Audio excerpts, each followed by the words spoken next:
Hola, ¿qué tal? Es importante que a partir de edades tempranas debamos brindar herramientas y estrategias a los adolescentes para que tengan una vida sexual plena y responsable, además de acceso a los métodos de planificación familiar. Hoy, en Buena Salud, clave para enriquecer su vida, hablaremos sobre el embarazo de adolescentes en México, un problema de salud que nos involucra a todos. Eso es Buena Salud. Iniciamos.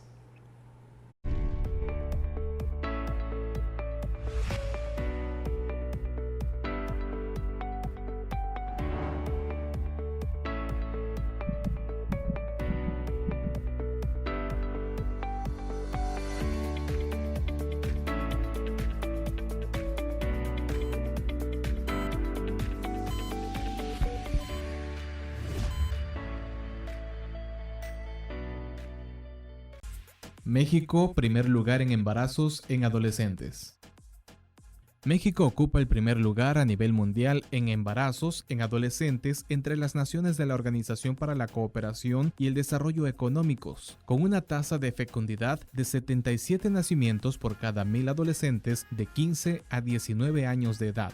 En nuestro país, 23% de los adolescentes inician su vida sexual entre los 12 y 19 años de edad. De acuerdo con cifras del Consejo Nacional de Población, comienza a una edad promedio de 15.5 años y estadísticas del Instituto Nacional de Perinatología indican que sucede a los 14.6 años en promedio. Además, se observa la tendencia de hacerlo a más temprana edad, y eso tiene que ver con las redes sociales a las cuales los jóvenes acceden, donde hay una cantidad importante de información falsa y al tipo de educación que reciben en colegios o en sus seres cercanos y que no es necesariamente adecuada. Entre quienes iniciaron su vida sexual, la mayoría, 97%, conoce al menos un método anticonceptivo. Sin embargo, más de la mitad no utilizó ninguno en su primera relación sexual. Así, aproximadamente ocurren al año 340,000 nacimientos en mujeres menores de 19 años. En estos embarazos hay mayor probabilidad de desarrollar enfermedades que pueden poner en riesgo la vida. Por ejemplo, preeclampsia, parto pretérmino, diabetes gestacional o eclampsia. Por ello, debe ser una estrategia disminuirlos, sobre todo para mejorar la salud de la mujer y disminuir la mortalidad materna. A partir del 2010, la Asociación Mundial para la Salud Sexual estableció el 4 de septiembre como el Día Mundial de la Salud Sexual. Es un esfuerzo para sensibilizar y promover la sexualidad como un aspecto esencial del ser humano y un elemento de la salud reproductiva que debe ser satisfactorio, saludable y sin riesgos para la población. Y para iniciar con este tema que es difícil, sobre todo porque para muchos es tabú, pero que debemos tocarlo precisamente para que no continúe en aumento, está la doctora Amairiani de la Cruz Hernández, médico adscrito a Servicios Médicos de la UJAT, como también la doctora Dania Jacqueline López Cruz, quien es médico pasante de Servicios Médicos de la UJAT. Bienvenidas sean ustedes dos, doctoras, para platicar este tema que, como le estábamos comentando, ha sido tabú y sigue siendo, porque no me refiero al embarazo en adolescentes en México o en el mundo, sino la educación sexual, que ese es un trasfondo de esta problemática que ha ido en aumento y sobre todo en la pandemia. Le doy la bienvenida a la doctora Dania, que bueno, es la primera vez que está en el programa. Bienvenida oficialmente. Muchas gracias. Y me encantaría iniciar con usted, doctora, hablando acerca de esto. Ok. Bueno, por el área de COVID, por el tema del COVID, en estos últimos 2 años ha aumentado hasta un 30% la tasa de embarazos adolescentes. Y como bien dice, lo que son los métodos anticonceptivos, la educación sexual sigue siendo un tabú, un tema tabú. Claro. Pero el gobierno de México ha estado implementando programas para poder ampliar el conocimiento a todas las comunidades, y de hecho se estima que para el 2030 tenga que haber una disminución del embarazo adolescente, tanto en la edad de 10 a 14 años como de los 15 a los 19 años. Y es algo sumamente importante porque se está invirtiendo dinero para poder aumentar y para poder disminuir la tasa de embarazos. Más o menos, para hacer referencia a este 30%, es en el primer sexenio y es por parte de la CONAPO, si no mal recuerdo, la Comisión Nacional de Población. Y que, ¿cuánto es en números? Sí es el 30%, pero ¿cuánto es en números?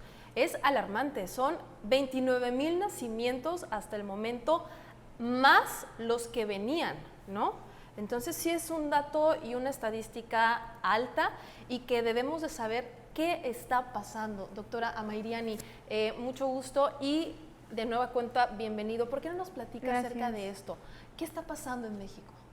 Ok, para empezar, un embarazo precoz o un embarazo adolescente está catalogado como aquel embarazo que se da entre población menor de edad, es decir, casi siempre va de 15 a 19 años. Sin embargo, ahorita han habido 77 nacimientos por cada 1,000 personas que son menores a esta edad.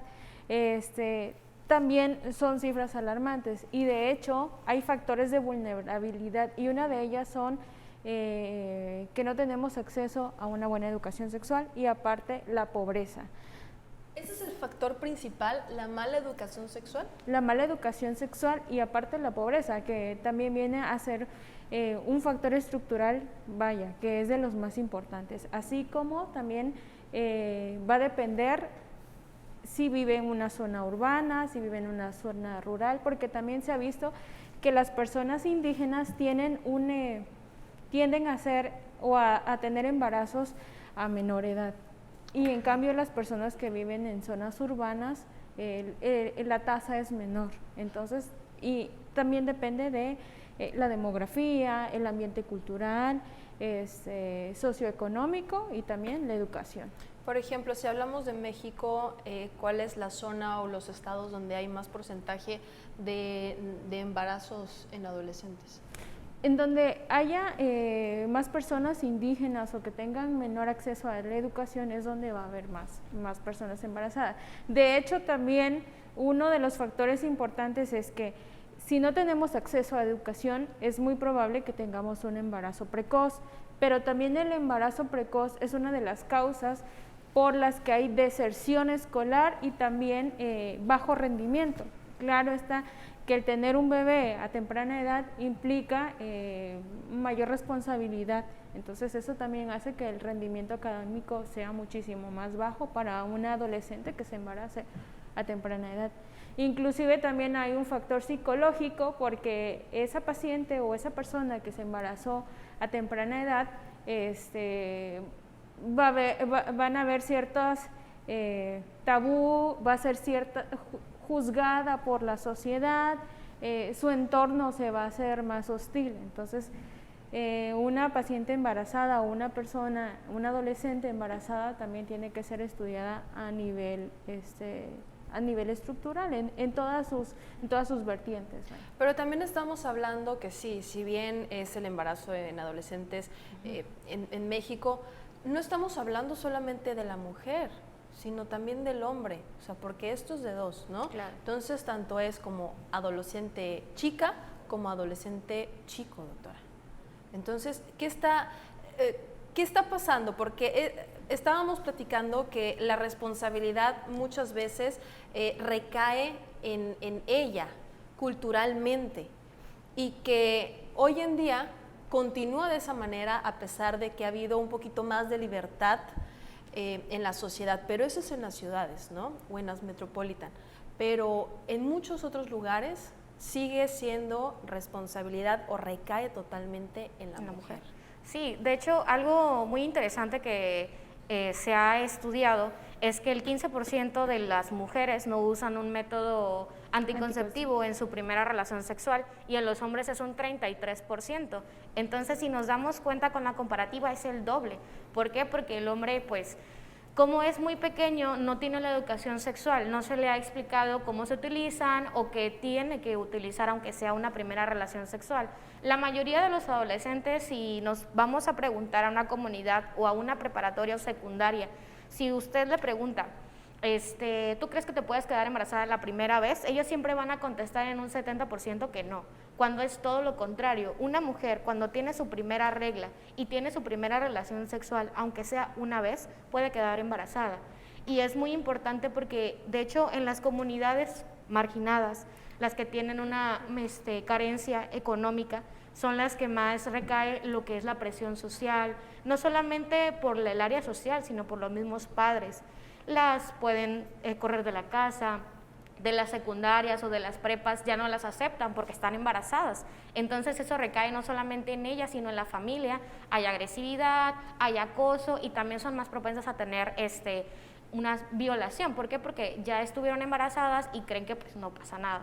Sí. Entonces los hombres o la figura masculina deserta de ahí porque ellos no están cargando con una pancita, ellos pueden seguir estudiando, ellos pueden seguir trabajando y pues no hay esa responsabilidad ni afectiva, ni económica, ni social. A veces solamente los dejan ahí y se van. Eso es un porcentaje altísimo y es muy preocupante, sí, porque a las niñas se les deja. Además de que la mayoría de los embarazos son producto de una agresión sexual.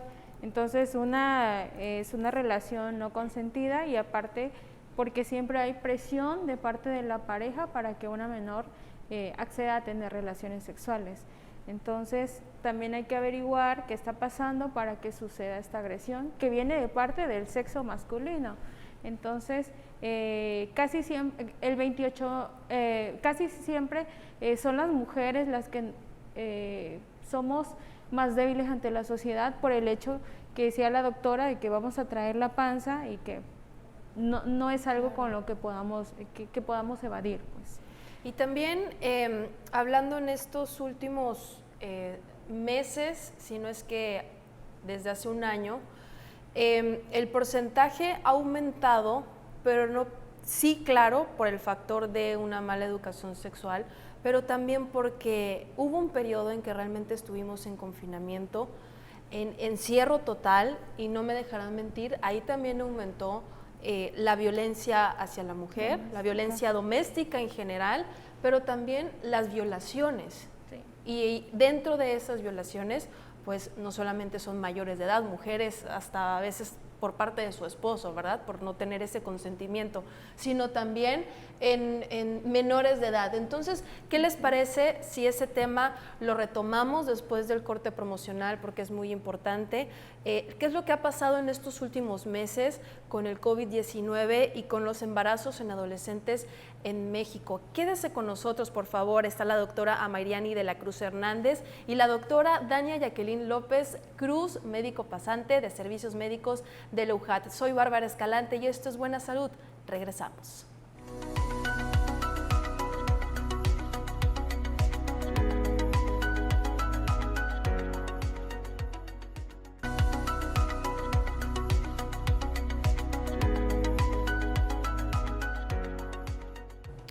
Embarazos en adolescentes en México, ese es el tema del día de hoy en Buena Salud y se encuentra con nosotros la doctora Amairiani de la Cruz Hernández y la doctora Dania Jacqueline López Cruz, quien es médico pasante de Servicios Médicos de la UJAT, y vamos a retomar este tema para ir concluyendo lo que habíamos comentado en el bloque pasado, acerca de que en estos últimos meses en confinamiento, cuando estuvimos esos 5 o 6 meses sin salir realmente a las actividades normales, hubieron varias situaciones graves, las agresiones domésticas, pero dentro de esas agresiones infantiles y violaciones. ¿Qué impacto ha tenido, doctora Dania, con estos embarazos en adolescentes? Bueno, como lo comentábamos antes, el crecimiento de los embarazos en esta última año y medio, 2 años, no solamente es por el hecho del COVID,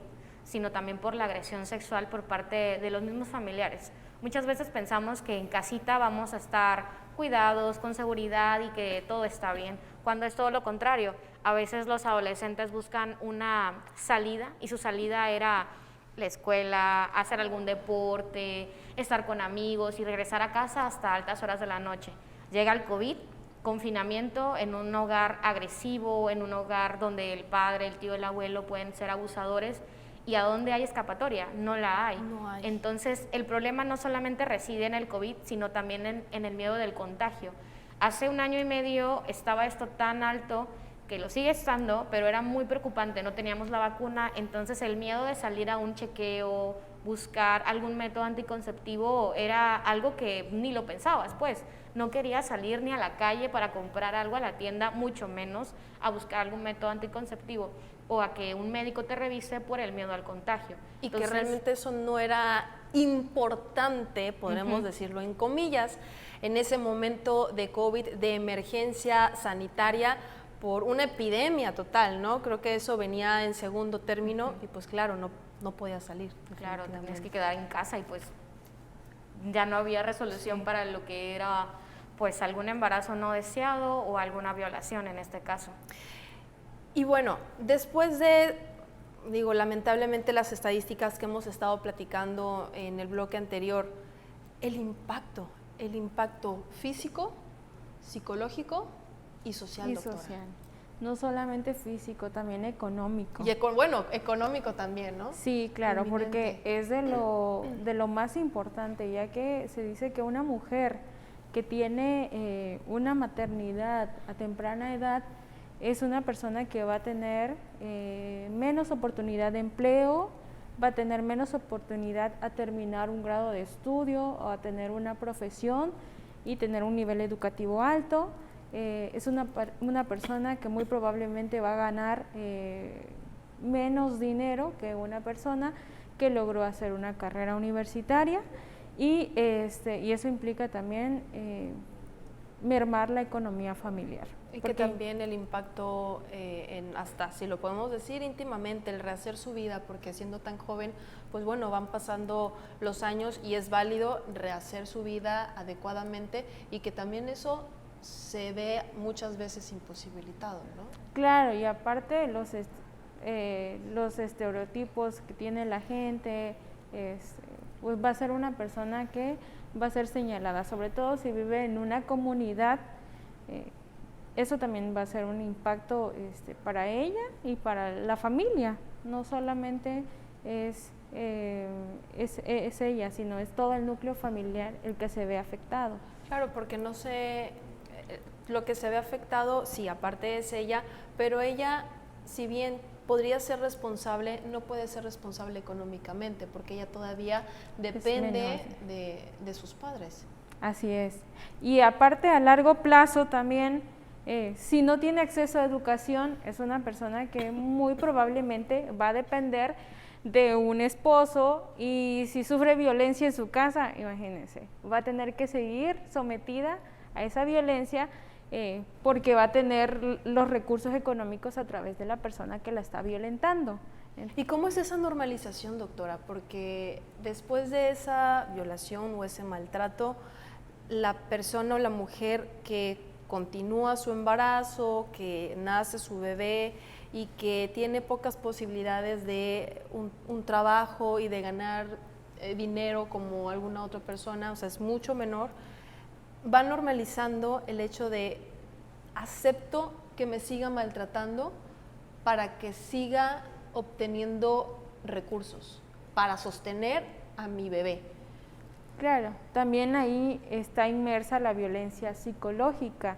Se dice que alrededor de 28,000 mujeres en México ha tenido una relación sexual no consensuada a lo largo de su vida.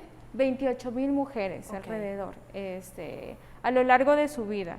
Se dice que el 10% de estas mujeres han tenido menos de 10 años y que el 33% de estas mujeres han tenido alrededor de 12 años. Imagínate, a esa edad todavía no tenemos capacidad de decisión como para decir, quiero tener relaciones sexuales. No, claro. Y si crecemos, una niña que fue abusada a los 10 años, que tiene un bebé o que sigue expuesta con la persona que la está violentando, imagínate, crece, pasan 5 años, para ella va a ser normal que suceda todo eso. Si se casa con una persona que es golpeadora, que también la sigue violentando, no cambia su ambiente y es lo más probable seguir ese patrón. Entonces, ella no va a ver la diferencia entre un ambiente saludable y un ambiente que no es saludable. Sí. ¿Cómo salir de ese círculo vicioso, doctora? Wow, es algo muy difícil claro. Porque no solamente es en el ambiente económico que platicábamos, sino es en el ambiente social, en el ambiente psicológico. Es un ámbito o es un área multidisciplinario, no solamente por el hecho de que llegamos al mismo tema, ¿no? De la niña desde los 10 años ha sido abusada sexual, permanece con esta persona porque pues no conoce otro estilo de vida y sabe que o piensa que si sale de esa casa no va a tener cómo comer, no va a tener cómo alimentar a su bebé, no va a conocer nada y permanece. Entonces nunca ha conocido lo que es una vida feliz, una vida estable, una vida sin golpes. Creo que es algo muy difícil porque desde ahí viene lo que decíamos al principio, la educación. Porque no solamente es una educación sexual, porque también recaemos en que el embarazo adolescente conlleva más embarazos. Si la niña tuvo su primer embarazo a los 12 años, vemos que va a tener otro embarazo a los 15, otro embarazo a los 17. ¿Por qué? Porque no existe la planificación familiar, no utiliza ningún método anticonceptivo, porque no lo conocen, porque nadie se los ha explicado y porque tal vez no tienen la economía para poder solventarlo. Y también por los tabús de mi marido me cuida. Es algo que como médicos vemos muchísimo en los hospitales. Cuando nosotros ofrecemos a una, no sé, a una mujer 45 años con 6 embarazos anteriores, el deber de un médico es decirle, señora, le podemos ofrecer este método de planificación familiar. Como internos a nosotros nos tocaba hacer esa labor y la contestación, aunque suele muy burda, siempre nos decían, no, mi marido me cuida, no lo necesito. ¿Y qué vamos a tener después? Un embarazo a edad más temprana. Ahora, los traspolamos a los adolescentes. Hay niñas que llegan a los hospitales con 6 embarazos anteriores y este es su séptimo. ¿Y niñas de cuánto? 19 años, más o menos. Porque cada año pueden seguir teniendo un embarazo si no se cuidan. Y es una cadena y es algo que es como una reacción en cadena, porque no existe el método de planificación familiar y aunque ya sea su 5º embarazo, aunque tenga 18 años, sigue siendo un embarazo adolescente y conlleva más riesgos para el bebé, para ella. Es una reacción en cadena muy grande. Y pierden totalmente la etapa de la adolescencia, Así o sea, es. se están saltando todo una etapa completa, años de experiencia, de vivencias, de experimentar, pero experimentar de buena manera, ¿no? Y experimentar en todo sentido. Y lo están perdiendo totalmente por criar a un bebé, por tener a un bebé y que muchas veces sí, fisiológicamente estás preparada, pero también hay riesgos tan temprana edad. ¿Cuáles son esos riesgos? Claro, uno de los riesgos es que la paciente puede padecer hipertensión durante el embarazo, incluso esa hipertensión puede llegar a desarrollar o desencadenar una preeclampsia que compromete tanto la vida de la mamá como la vida del bebé. Aparte de que estas pacientes que son menores de edad casi siempre van a llevar un mal control del embarazo, una porque no van a avisar a tiempo en sus casas que están embarazadas, lo van a tratar de esconder y no van a llegar a sus consultas, no van a tomar ácido fólico, no se van a hacer ningún tipo de estudio, entonces eso también va a perjudicar la salud tanto de ella como la del bebé. Que muchas veces hasta se fajan, ¿verdad? Exactamente. Para que no se vea el embarazo. El embarazo, exactamente. Entonces, todo eso va a englobar, volvemos a lo de la economía. Si hay alguna enfermedad al nacimiento del bebé o si hay alguna complicación durante el parto, pues eso también implica gasto. Aparte de que la brecha de la desigualdad económica, de la desigualdad social se hace más grande con todo eso. Totalmente. Y retomamos este tema que al fin de cuentas ella y sus papás son los que se hacen responsables porque el hombre muchas veces se deslinda, ¿no? Y también hablando de esta planificación familiar, cuando usted menciona que las personas o las mujeres llegan y dicen, no, mi esposo me cuida. ellas también ya tienen una educación sexual totalmente errónea por el que ella se tenga que sostener, bueno, ¿qué me refiero? Justificar a que su esposo le tiene que cuidar y no ella. Ella es la que se tiene que cuidar, totalmente. Así es.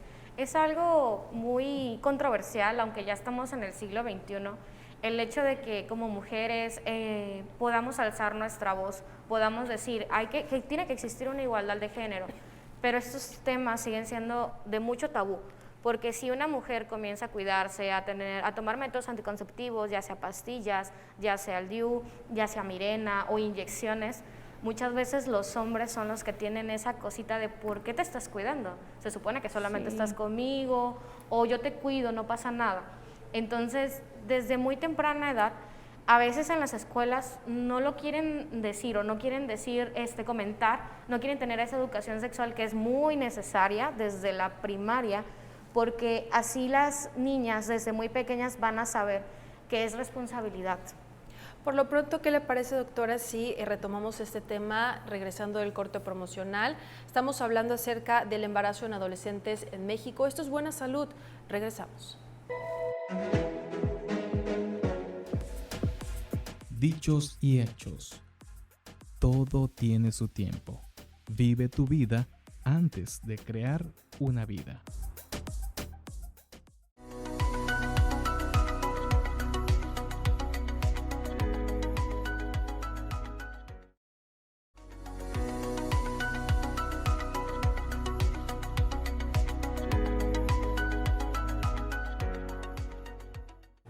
Embarazos en adolescentes en México. Ese es el tema de Buena Salud y que vamos a iniciar en este bloque hablando acerca, sí, de este problema social, político, pero que también hay que tocar algo directo y sin escalas. Nos referimos a la planeación familiar, a los métodos anticonceptivos y que también, sí, si hay alguna estrategia nacional para la prevención de estos embarazos en adolescentes. Así que vamos a seguir platicando, doctora Mayriani, acerca de, primero, la planificación familiar.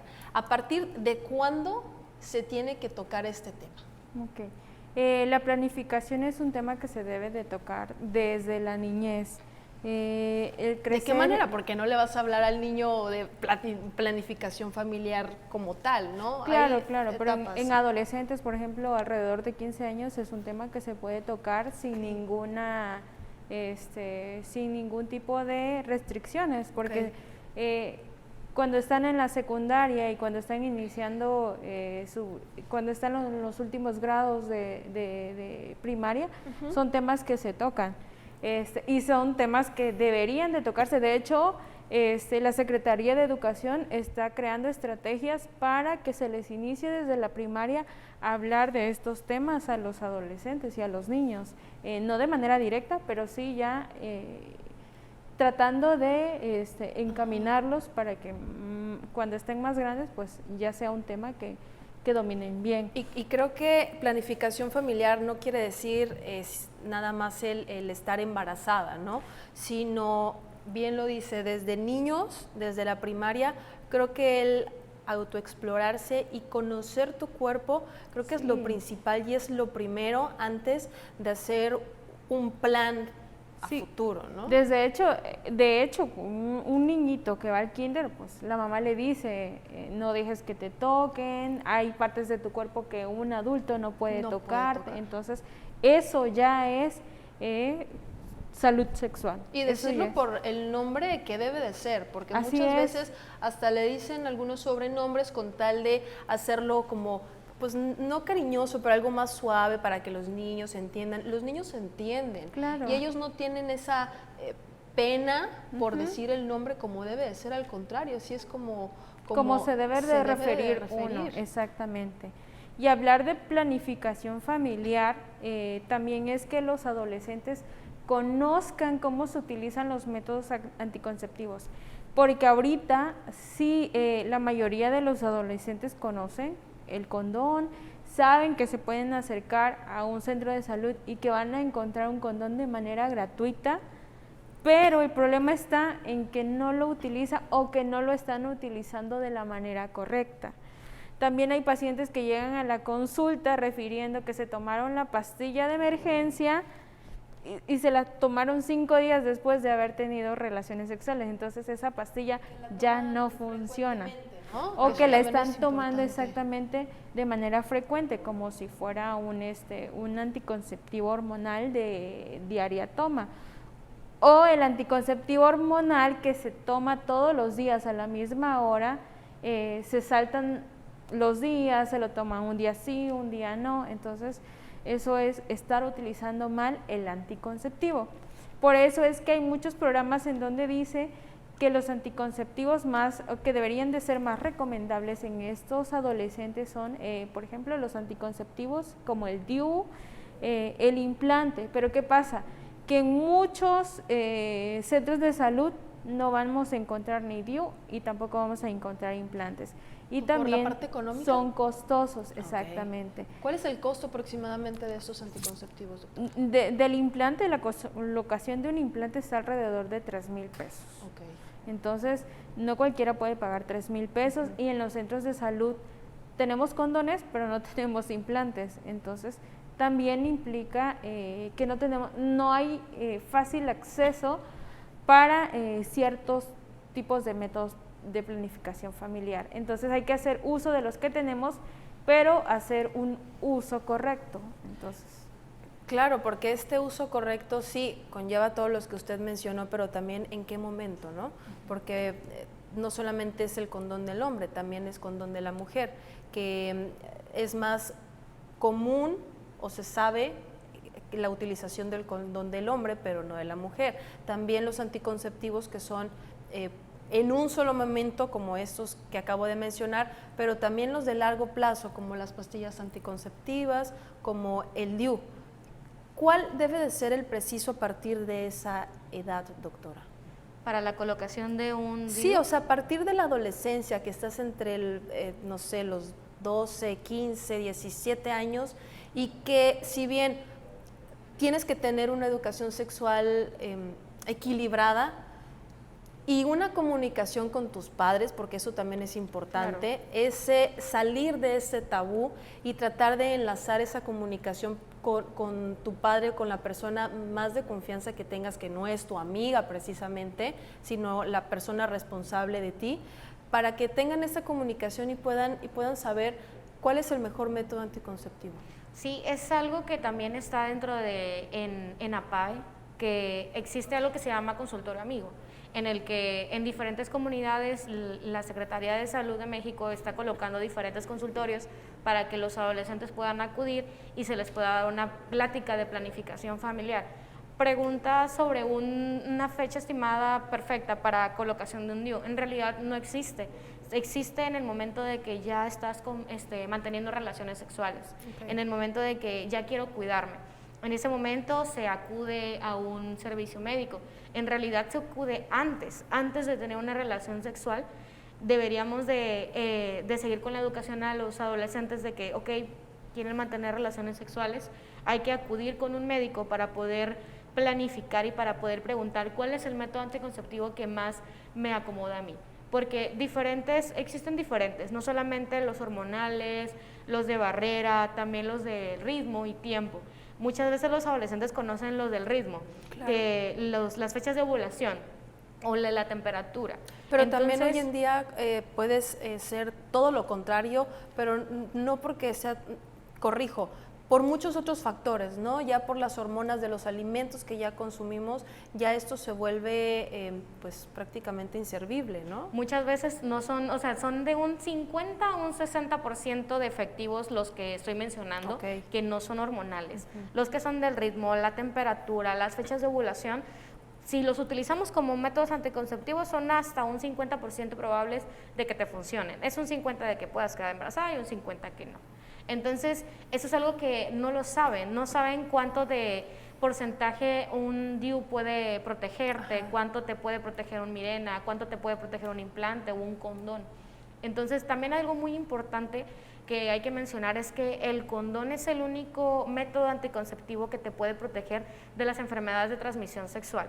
Si un adolescente, una persona de la edad que sea, mantiene relaciones sexuales con el Mirena, con el implante, sin un condón, y no es tu pareja o es tu pareja, puedes contraer alguna infección de transmisión sexual, aunque utilice el Mirena, el implante o algún método anticonceptivo hormonal como las pastillas. ¿Por qué? Porque no sabemos con quién ha estado la otra persona. Entonces ahí también conlleva el aumento de las infecciones de transmisión sexual en los adolescentes. ¿Por qué? Porque cuando existe una violación, pues muchas veces no van a usar condón. Sucede y la mujer pues va a conllevar a un embarazo y también a una enfermedad de transmisión sexual que puede ser como gonorrea, sífilis, herpes, hasta VIH-Sida.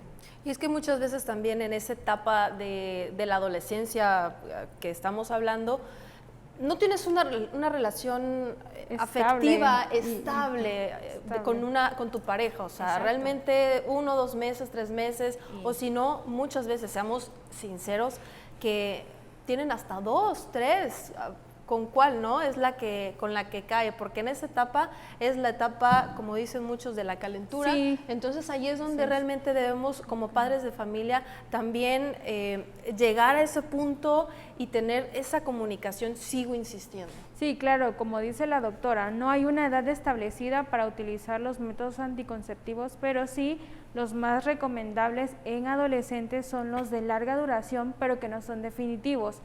Y dentro de esos vamos a encontrar el DIU, la T de cobre, el DIU de progesterona, los hormonales inyectables podrían ser, y el implante subdérmico. Pero que también tengan que proteger Con esa parte condón. de condón, ¿no? Así es. Para el ETS, ¿no? Exactamente, porque sí implica mayor riesgo el hecho de que la adolescente se esté tomando una pastilla diariamente cuando sabemos que se le puede olvidar o no la va a tomar de la manera correcta, o inclusive el condón no se lo va a poner de manera correcta. Pero para evitar un embarazo, hacer uso de esos métodos anticonceptivos. Claro está que hay que explicarle al adolescente cuáles son los riesgos y cuáles son los beneficios que implica cada uno.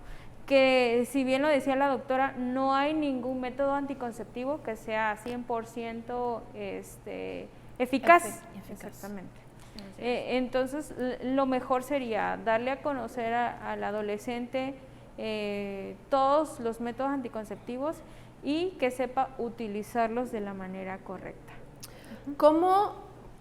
Como padres de familia, porque también no quiere decir que nosotros seamos todólogos y sepamos sobre la educación sexual adecuada, también nosotros nos pudimos haber criado con una educación sexual que no era la correcta, ¿no? Entonces, ¿cómo llegarles a los adolescentes?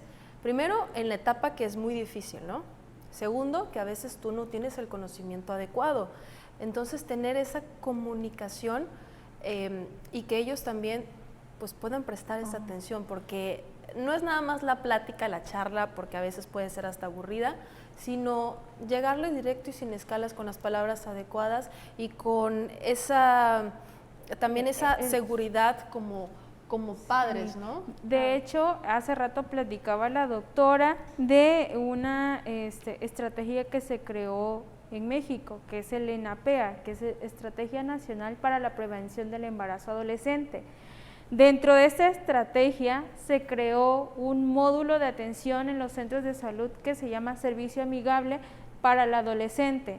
De hecho, hay números telefónicos en los que se pueden comunicar, y hay una página que se llama quehago.org, donde los padres y los adolescentes pueden meterse a esa página y pueden encontrar información, y inclusive hay dirección de módulos a donde pueden acudir para información de planificación familiar. Incluso estos módulos no son encaminados solamente para la planificación familiar, sino también para la prevención del alcoholismo y de toxicomanías. Entonces, ¿qué le parece si vamos a un corte promocional y enseguida regresamos tocando este tema tan importante que es el embarazo en adolescentes en México? Regresamos. Dichos y hechos. Todo tiene su tiempo. Vive tu vida antes de crear una vida.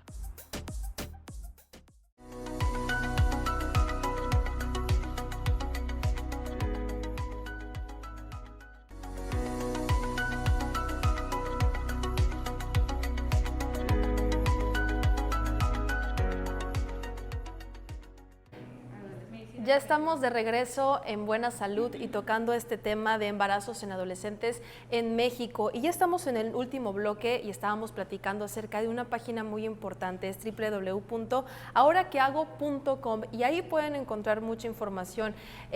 Primero, me estaba comentando la doctora Amairani que el adolescente primero entra con una plática con una psicóloga, ¿no? Así es, como decías, la forma de abordar al adolescente es de manera puntual y también de manera sutil, porque sabemos que si a un adolescente le decimos que no realice alguna cosa, pues es claro, como si le dijéramos lo contrario. Entonces, en estos establecimientos, el primer abordaje lo va a dar una psicóloga con una plática motivacional y posteriormente el médico hará su intervención. E inclusive a las pacientes adolescentes embarazadas también ahí se les aborda y se les da seguimiento para atención psicológica dentro del periodo que está embarazada. También platicábamos acerca de servicios médicos, si estamos realizando alguna actividad para la prevención de embarazos. Y efectivamente, ahorita ya se creó un módulo de medicina preventiva en donde se le va a dar difusión acerca de embarazos en adolescentes. La semana pasada se llevó un evento a cabo con motivo del cáncer de mama. Y también se ha empezado a platicar ya acerca de las vacunas. Entonces, en este módulo también se va a hacer hincapié en el cuidado de las adolescentes para que no lleguen a tener un embarazo. También, como estamos platicando, que llegan a tener un contacto la psicóloga o un enlace la psicóloga y la adolescente o el adolescente, creo que también debe de ser con los padres de familia, ¿no? Porque también se tiene que quitar esa mentalidad a veces un tanto cerrada o errónea de lo que es una educación sexual. Sí. Así que creo que también debe de haber una conexión o una plática con alguna psicóloga también por parte de los padres, que ellos también digan, ¿saben qué? Yo no sé absolutamente nada, no sé cómo adentrarme, no sé cómo llegarle a mi hijo o a mi hija, ¿cómo puedo hacerlo? Sí, de hecho en la página de quehago.org también hay un apartado para padres de saber en qué momento hablarles, saber qué decir, saber qué hacer, y también, o sea, si uno acude a alguno de estos centros amigables para poder llevar la prevención del embarazo, o bueno, ya está en la situación, el padre ya tiene a una adolescente embarazada en casa, también se le comenta y se le apoya de manera psicológica, de manera médica, de saber cómo se va a cuidar, cuáles van a ser los riesgos, cuáles van a ser las cosas que hay que platicar, porque no solamente es un embarazo y ya, sino tiene que tener un control prenatal de varias citas, ultrasonidos, etcétera. También en el Centro Médico de la UJAT también existe eso, en el consultorio para prevención de la salud, si un padre llega y platica esa situación, el médico también le apoya, también puede acudir con psicología. Es algo muy gracioso a veces la manera en la que llegan con psicología y dicen, aquí le traigo a mi adolescente, por favor ayúdele. Platique con él. Ajá, ¿no? Platique con él está mal. Y es como que, pues, usted no dice nada, no se abren. Los padres siguen cerrados a eso de, está mal y yo soy el que tiene la razón.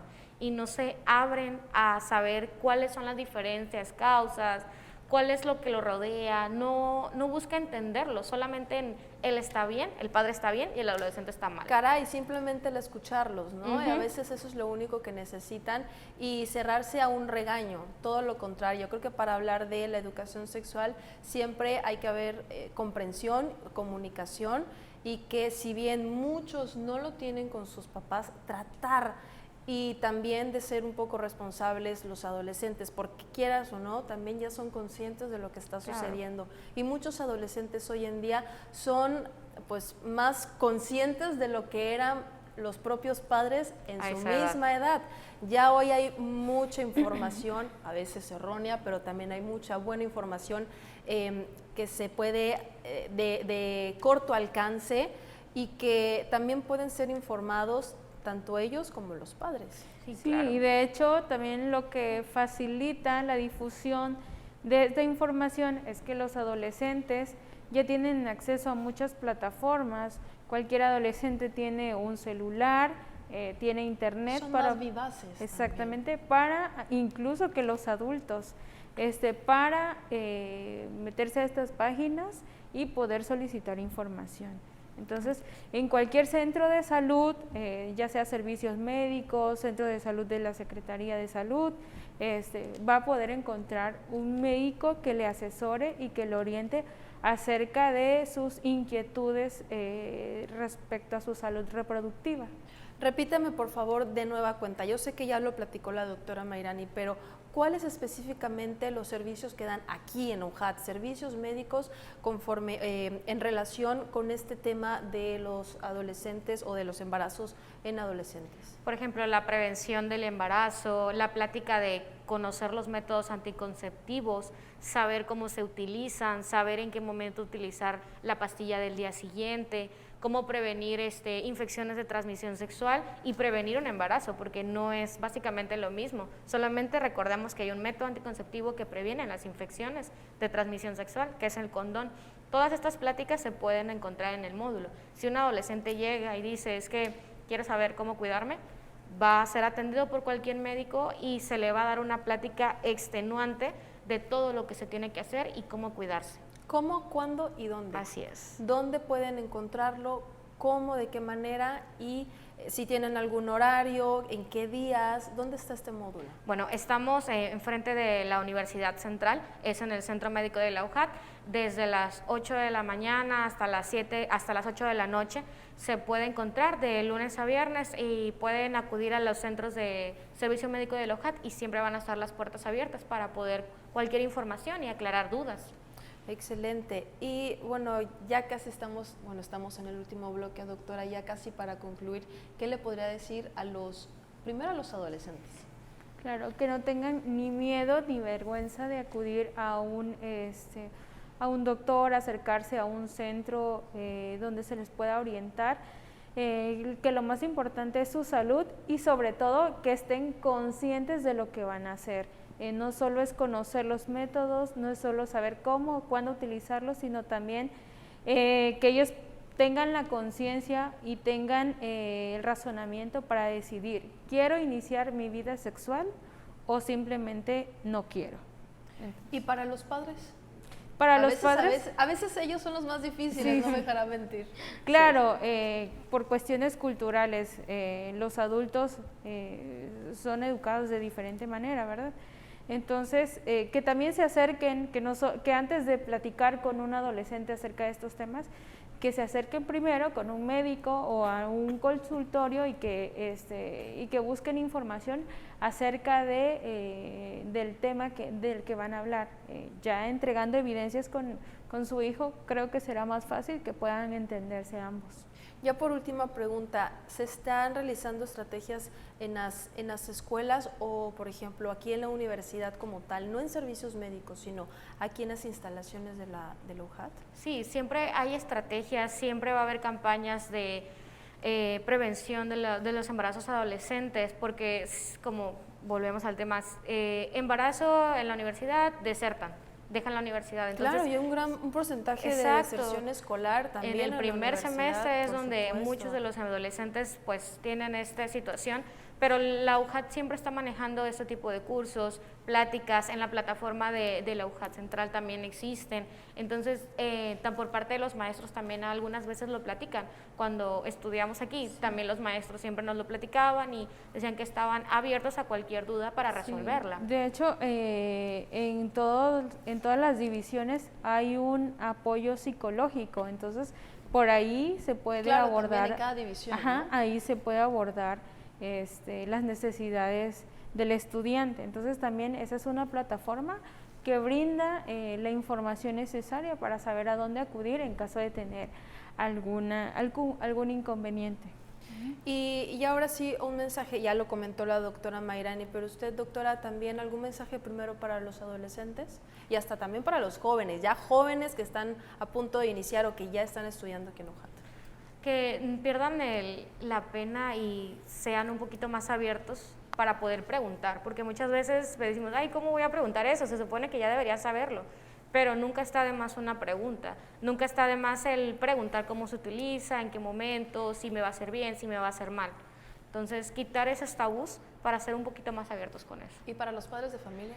Que sean un poco más flexibles en el ámbito de las relaciones sexuales. Muchas veces por la cultura, por la religión, son muy cerrados a eso. Entonces hay que ser más abiertos para poderles dar el apoyo a sus hijos y poder ayudarlos y orientarlos en un buen camino. Y sobre todo crear un círculo de confianza, porque si el adolescente tiene confianza con el papá, le va a platicar sus inquietudes. Inclusive si van a una consulta médica, el adolescente va a poder expresarse libremente sin necesidad de tener temor a que el padre lo reprima, porque casi siempre es el padre el que habla y el adolescente solamente calla. Totalmente cierto, eso es lo que iba a comentar. Cuando estén en la consulta o en cualquier otro lado, el que responde es el padre de familia, pensando que todavía el adolescente sigue siendo un niño. Así es. Así que, pues bueno, muchísimas gracias, doctora Amairani de la Cruz Hernández, y también doctora Dania Jacqueline López Cruz, por haber estado aquí en el programa y haber tocado este tema que sí, lo seguimos comentando, es un tabú, pero no es un tabú el embarazo en adolescentes en México, sino la educación sexual como tal. Así que creo que el mensaje es abrir nuestra mente tanto con los adolescentes como los padres de familia, y el mensaje también es tener esa conexión y esa confianza. El cómo llegarles creo que es la estrategia del núcleo familiar para tener una mejor comunicación, ¿no? Así es. Así que pues muchísimas gracias, y claro, hoy hemos aprendido lo importante que es mejorar la educación, y eso conlleva información correcta y fácil de entender, campañas de planificación, impulsar el autocuidado, postergar el inicio de la vida sexual y motivar los proyectos de vida de los jóvenes. Esto fue Buena Salud, muchas gracias por su confianza, pero sobre todo por su preferencia. Nos vemos en la próxima emisión. Soy Bárbara Escalante, hasta luego.